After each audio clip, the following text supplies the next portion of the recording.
جیسے نماز میں قرأت فاتحہ کا وجوب سرکار اقدس صلی اللہ علیہ وسلم کے ارشاد لا صلاۃ الا بفاتحۃ الکتاب، نماز نہیں مگر فاتحۃ الکتاب سے۔ اس سے ہم کیا مراد لیتے ہیں، اس کی مکمل تفصیل۔ اور اسی طرح کہ جس نے وضو میں تسمیہ نہ پڑھی تو اس کا وضو بھی کامل و افضل نہیں۔ اس طرح کے تمام مسائل جاننے کے لیے اب ہمارے چینل کو سبسکرائب کر لیں اور بیل آئیکن کو بھی دبا لیں، اور خصوصاً وہ طلباء جو اصول فقہ کے طلباء ہیں، فتاوی رضویہ کی مکمل 30 جلدیں آپ کو فراہم کی جائیں گی۔ السلام علیکم ناظرین،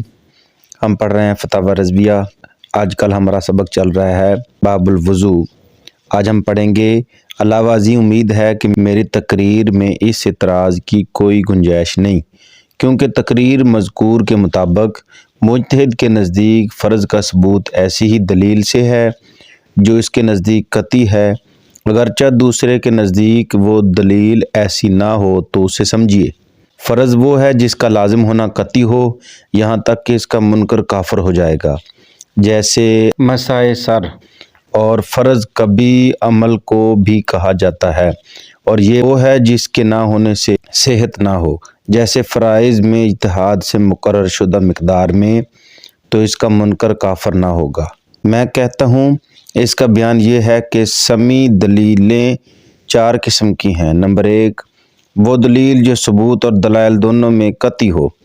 ایک تو خود وہ یقینی طور پر ثابت ہو، دوسرے یہ کہ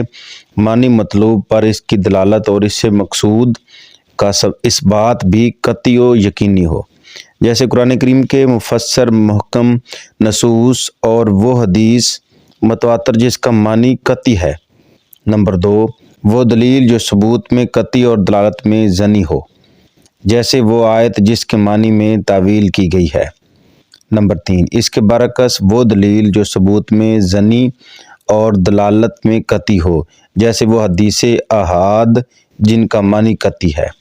نمبر 4، وہ دلیل جو ثبوت و اثبات دونوں میں ظنی ہو، جیسے وہ اخبار احاد جن کا معنی ظنی ہے۔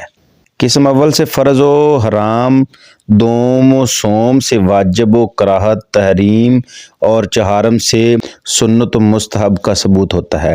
پھر مجتہد کی نظر میں دلیل ظنی کبھی اتنی قوی ہو جاتی ہے کہ اس کے نزدیک وہ قطعی کے قریب پہنچ جاتی ہے، تو ایسی دلیل سے جو حکم ثابت ہوتا ہے اسے وہ فرض عملی کہتا ہے، کیونکہ وجوب عمل کے بارے میں اس کے ساتھ فرض کا معاملہ ہوتا ہے، اور اسے اس کی دلیل کی ظنیت کا لحاظ کرتے ہوئے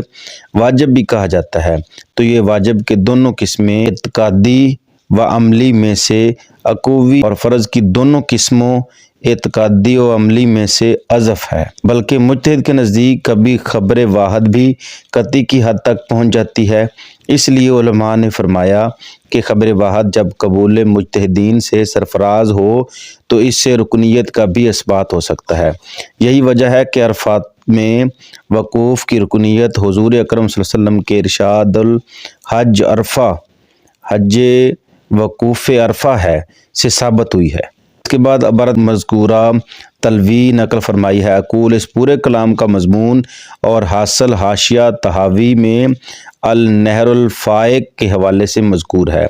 سوائے اس مضمون کے جو آخر میں ان الفاظ سے بیان کیا ہے کہ بلکہ مجتہد کے نزدیک کبھی خبر واحد بھی قطعی کی حد تک پہنچ جاتی ہے۔ یہ کلام فرض عملی اور واجب عملی کے فرق کی وضاحت کے لیے کافی ہے، اور اس کا ابتدائی حصہ اگرچہ کلام بحر ہی کی طرز پر ہے کہ یہ کہا گیا کہ مجتہد کے نزدیک کبھی دلیل ظنی قطعی کے قریب پہنچ جاتی ہے، مگر آخری حصہ اور حدیث عرفہ کا تذکرہ اسی تحقیق کی طرف ناظر ہے جو میں نے اختیار کی، اور توفیق خدا ہی کی جانب سے ہے۔ لیکن اس کلام کی تہ میں کچھ ایسی لمبی بحثیں ہیں جن میں عنان قلم کو آزادی ملے تو ہم اصل مقصود سے دور نکل جائیں، مگر اس جگہ کم از کم اتنا بتا دینا نامناسب نہ ہوگا کہ علامہ شامی نے طحطاوی اور صاحب نہر کی طبعیت میں وجوب کے درمیان اور سنیت و استحباب کے درمیان جو فرق ذکر کیا ہے کہ وجوب کا ثبوت ایسی دلیل سے ہوتا ہے جس کے ثبوت یا اثبات کسی ایک میں ظنیت ہو، اور سنیت و استحباب کا ثبوت ایسی دلیل سے ہوتا ہے جس کے ثبوت اور اثبات دونوں میں ذنیت ہو۔ یہ فرق نہ تو قابل تسلیم ہے نہ بجائے خود صحیح و درست ہے، اور یہ کیسے صحیح ہو سکتا ہے جبکہ ثبوت و اثبات دونوں کو اگر ظن نے احاطہ کر رکھا ہے تو اس کی وجہ سے طلب بجا آوری کا مطالبہ تو مظنونیت اور رجحان کے درجہ سے فروتر نہیں ہو جاتی، اور وجوب کا مدار اسی پر ہے، کسی اور پر نہیں۔ دونوں فریقوں،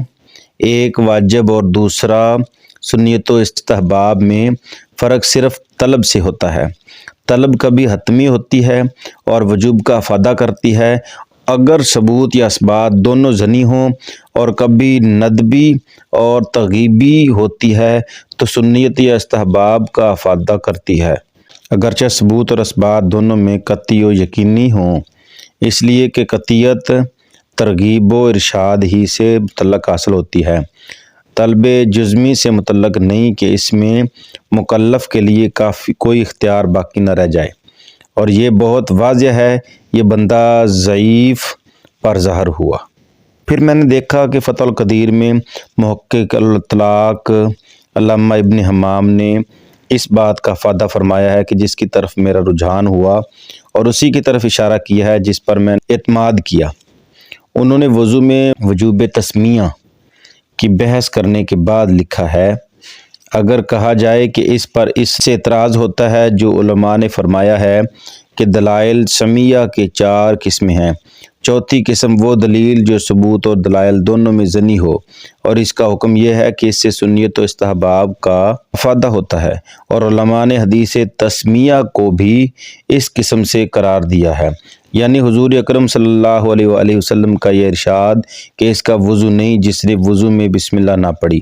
اس لیے کہ اس حدیث کا ثبوت ظنی ہے کیونکہ خبر واحد ہے، اور وجوب پر اس کی دلالت بھی ظنی ہے اس لیے کہ اس مضمون میں اس معنی کا احتمال ہے کہ اس کا وضو کامل و افضل نہیں جس میں تسمیہ نہ پڑھی، اور بعض حضرات نے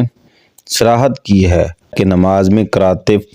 فاتحہ کا وجوب سرکار اقدس صلی اللہ علیہ وسلم کے ارشاد نماز نہیں مگر فاتحۃ الکتاب سے نہیں بلکہ اس وجہ سے کہ اس پر سرکار نے مداومت فرمائی اور نماز میں اسی کی قرأت کبھی ترک نہ کی، تو اس کا جواب یہ ہے کہ مذکورہ قاعدہ ہمیں تسلیم ہے اگر ظنی دلالت سے مراد مشترکہ دلالت ہو، یعنی یہ کہ دلیل میں 2 یا زیادہ معنی نکلتے ہیں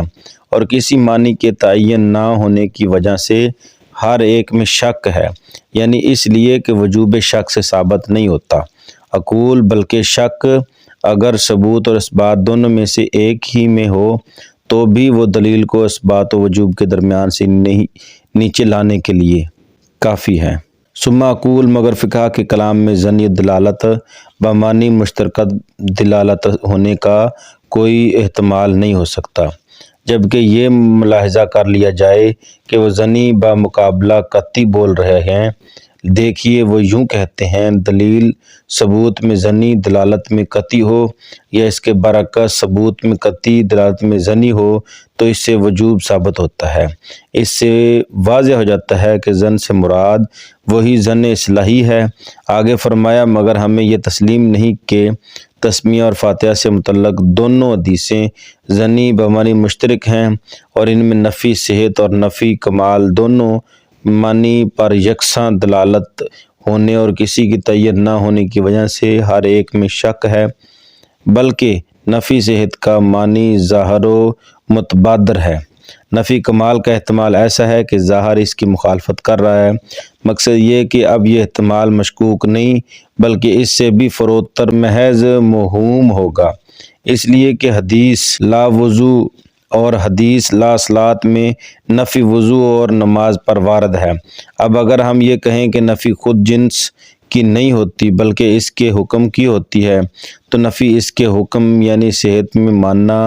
ہوگا، کیونکہ نفی صحت ہی وہ مجاز ہے جو حقیقت سے قریب تر ہے۔ اب حاصل یہ ہوگا کہ بغیر تسمیہ وضو نہیں یعنی صحت وضو نہیں، اور بغیر فاتحہ نماز نہیں یعنی صحت نماز نہیں، اور اگر ہم یہ کہیں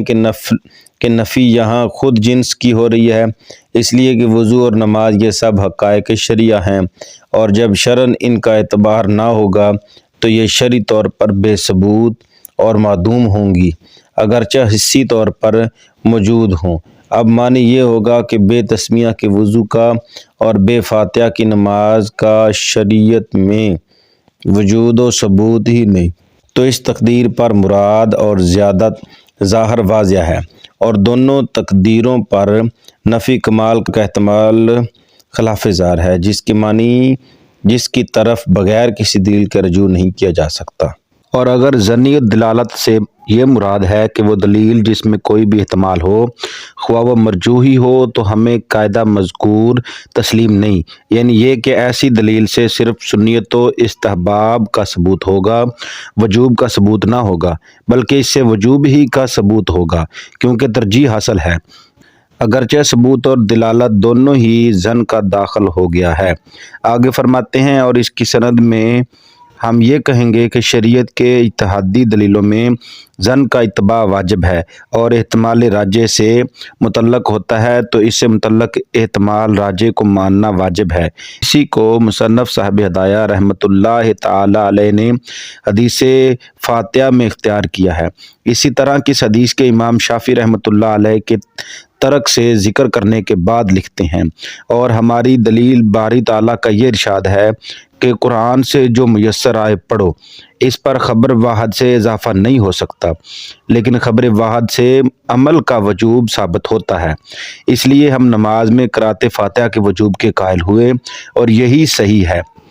فتح القدیر کی عبارت قوسین کے درمیان ہمارے امام احمد رضا خان ریلوی اضافوں کے ساتھ ختم ہوئی، اور جہاں مترجم کا اضافہ ہے وہاں یہ علامت بنائی گئی ہے۔